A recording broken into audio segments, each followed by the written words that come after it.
Free practice 2 has just ended, and we saw a Ferrari that has worsened compared to free practice 1.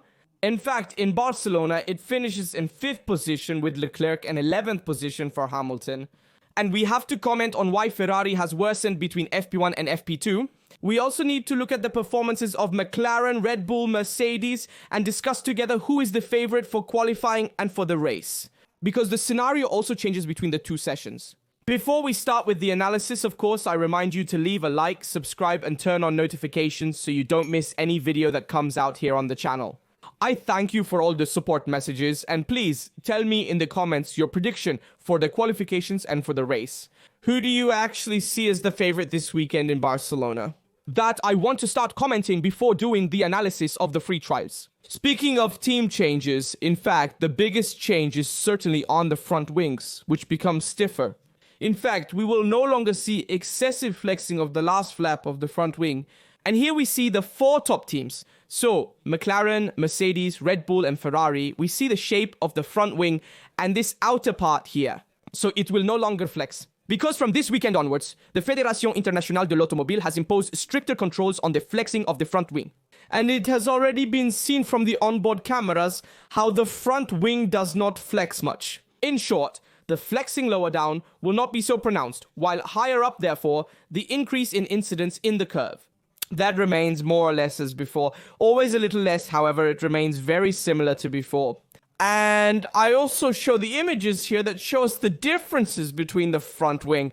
In Spain and at Imola, we see here on the left Imola, while on the right we see in Spain. We see that deflection is significantly less. This is the McLaren in this case. Now let's also show some images of Ferrari, this very beautiful one, that shows us the flexion of the wing here in Spain. You see that the flexion is significantly reduced. It's almost perceptible. You can see from the white box. And let's go see McLaren in the same image, which is very interesting. And let's also see the changes made right on the front wing. This was McLaren. We see here with the flexion, also minimal, reported on the front wing, with McLaren that had already introduced the front wing. For this new technical directive, already in Imola, therefore, it did not introduce a new element of the wing. It did not introduce a new wing here in Spain, because it had already introduced it before, while Ferrari introduced it new here in Spain. Not only has Ferrari also introduced a new rear wing, but first I want to show you the front wing introduced by Ferrari this weekend. Here it is. You see that the outer edge changes on exit, so the part of the end plate and also the part underneath the end plate. Above, we have the image of Monaco. Below, we have the image of Barcelona, and we really see the differences between the two. Let's look at other comparison images. Always of the Ferrari's front wing here, you can see well from these images the side part. You can really see the modification of the flap. We see that the second flap of the front wing has increased, which is larger. The image above is from Barcelona, while this one below is from Imola. You can see that this second flap has been enlarged, while the outer part has also been modified. And even the last flap, the outermost one, has also been modified in terms of the flap's own angle, and also the part of the template that we saw earlier. In short, minimal changes to better direct the flows in the side part of the bottom and in the venturi channels. These are important changes because those flows are used to generate aerodynamic load on the bottom. So whoever can best interpret the technical directive to better direct the flows on the machine can also generate more load. After this regulation, after this technical directive TD018, and I want to show you now. Speaking in more detail about the sessions, let's look at the changes made to the teams even beyond Ferrari. So let's take a moment. First of all, let's see Red Bull, which has made a modification to the front wing and how the flows are directed in the part under the nose. And then instead we see this modification, instead of McLaren, on the front wing. Of Piastri and Norris in FP1, two different specifications. Piastri is a bit more loaded, Norris is more unloaded. In the end, they chose to use Norris's more unloaded specification. A sign that McLaren is a weak point. Among the very few weak points of McLaren is the fact that it generates a little more drag compared to the opponents. So they go for a more unloaded specification because the load level is still higher than that of the others. So Norris's FP1 specification confirmed, Piastri's rejected. That's why both drivers mounted a more unloaded rear wing in FP2. Now I want to make a general comment on FP1 and FP2 because many have said, be careful, we saw a stronger Ferrari in FP1 and a weaker one in FP2.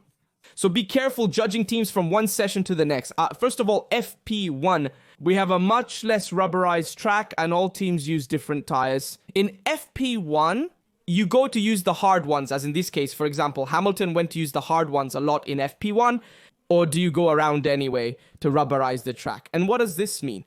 Essentially, do you use tires that you then don't need? During the course of the weekend, it's more of a test session to try and see if the setup tested and implemented on the simulator then works on the track.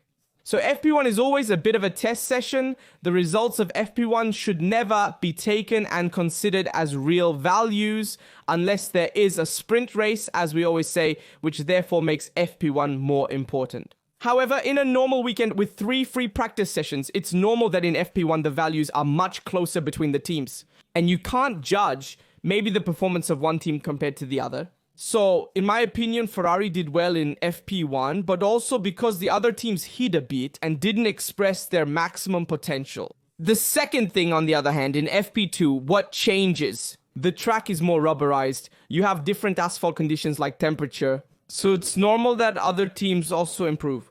Who instead has, let's say, done experimental tests in FP1 on the setup? And moreover, the other teams also put together all the components. They put together maybe gasoline performance. And so they managed to make a better time compared to FP1, which are, in quotes, more hidden. But why don't they need to make the time? At that moment, in fact, if we also make a comparison between the various teams, we can... Now let's see. A moment before, I want to make a comparison on the times in FP2. And then we also go to see the FP1. So these are the FP2, so let's see. Piastri in first position, second Russell, third Verstappen, fourth Norris, fifth Leclerc. And all the top 5 are within 5/10 exactly. 0.500 thousandths, 0.500 seconds, but obviously 500 thousandths. So Piastri set the fastest time in 1:12.7 by using Norris's setup, and he felt much better and therefore managed to take the first position. Norris still managed a 3:08 good time, but he wasn't able to improve. Also because he immediately switched to testing the tires on the race pace, he didn't spend too much time trying. The qualifying simulation, Russell and Verstappen. We have 2 different faces between Mercedes and Red Bull. Russell with the Mercedes was very strong. In the qualifying simulation test, in fact, the qualification for Mercedes could be important and could go strong. But on the race pace, he struggled more than his opponents, while Verstappen is a bit of an unknown, or rather not unknown. He is a bit of the spark of this weekend, because he could worry both Piastri and Norris. In fact, at this moment, the situation says that Piazza and Norris, the 2 McLarens, are candidates to win and are the favorites, as was also predicted before the weekend. But let's say that this situation could be a bit worrying. Verstappen, who if he does a good lap in qualifying could put himself in pole or second position, could also worry the 2 McLaren drivers for the win, because let's remember that turn 1 is very far from the start in Barcelona, so making an overtake before turn 1 is possible. Even if Verstappen were to start second, he could still attack the race lead if he were to start on pole. Even more so if he were to start in the second row, not so much. That is, it would be a bit more difficult because if you have perhaps Piastri and Norris in the first row, they play as a team to try to defend the race leadership.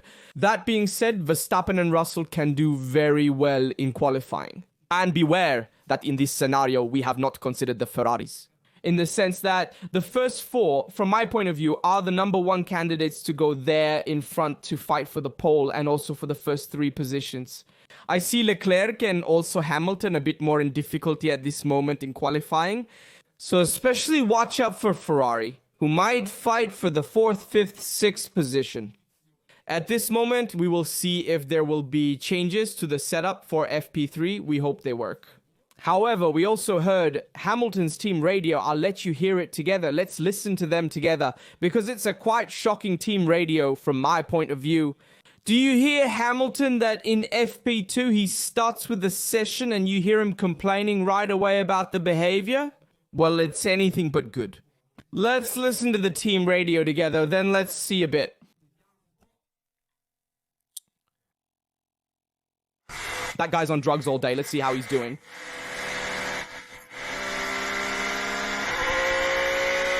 And be careful, because this team radio said it with soft tires, and there was another team radio with hard tires. Earlier, where he told Riccardo Adami, listen, Riccardo, are there other drivers with hard tires? I told him, yes, there's Tsunoda, Gasly, etc., etc. However, he said why this tire here is unusable, talking about the hard, and the hard can be that it is unusable, in the sense that it has a low level of grip, and the track doesn't offer much grip, especially on the rear tires.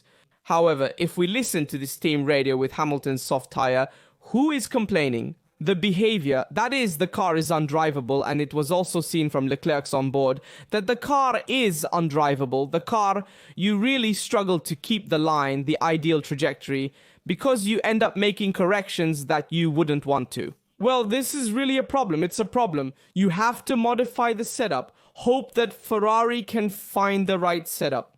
However, as of today, what I've seen, which has quite alarmed me, even in FP2, I'll also show you the time column.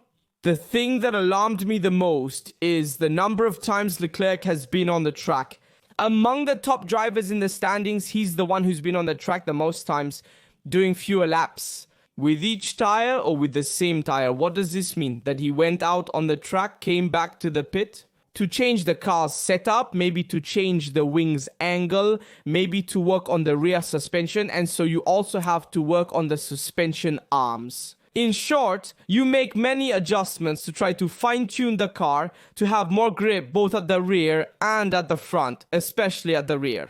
In Barcelona, so Leclerc has been on the track many times. He didn't feel comfortable with the car. He has no rhythm. And this happened in FP2, which is a much more important session than FP1. So this thing here didn't convince me much. And when I saw Leclerc, who looks here at the times, 3 laps made by Norris and Leclerc, 5 laps made by Leclerc and 6 by Norris. Here, Charles went back on track with medium tires to do some more mini long runs, which delayed the qualifying session a bit. The qualifying simulation here is not good. For Charles, it means that he does not have the right setup. And this is a bit of the problem that made me think, while we see that Hamilton too has delayed the session a bit, the qualifying simulation, however, he still did 20 laps with medium tires and kept a pace that didn't go too badly for Ferrari. And also 9 laps with soft tires didn't go too badly, with the Leclerc that went worse, the 14 laps done with soft tires. However, it must be said that Ferrari's race pace is better compared to the qualifying pace. So at this moment, Ferrari is struggling to express performance with new tires. Why are you slipping in one of the sectors? And this is a matter not only of tire wear, which is what you see most in the race pace, but of overheating of the rear tires. I want to specify this because it's important when you have a car that can't generate enough load. Maybe you take advantage a bit more of one sector compared to another with a certain type of curve, but then you suffer in the other 2 sectors. That's where you struggle the most, because the tire is already a bit warmer or tends to wear out more. And so you end up sliding more than your opponents. This is a bit of what happens. Do you have those micro slips that we also saw on Leclerc's car? In short, this is the situation at the moment. It's not the best. Surely Barcelona is a technical track, but it also shows us the real potential of the car. And it is clear that this SF25 had a bad start to the year and continues to give problem after problem. The situation is not easy, guys. It's not easy, unfortunately. I hope there is an improvement, because we all hope so. However, seeing a Ferrari that finishes the FP2 in 5th position, 11th position, is not really the best. Here, I show some images also from the session here, Hamilton with soft tire. Let's see other images. For example, here, Charles with medium tire and Leclerc. Guys, in the FP1, he didn't even do badly. In fact, he set a good pace.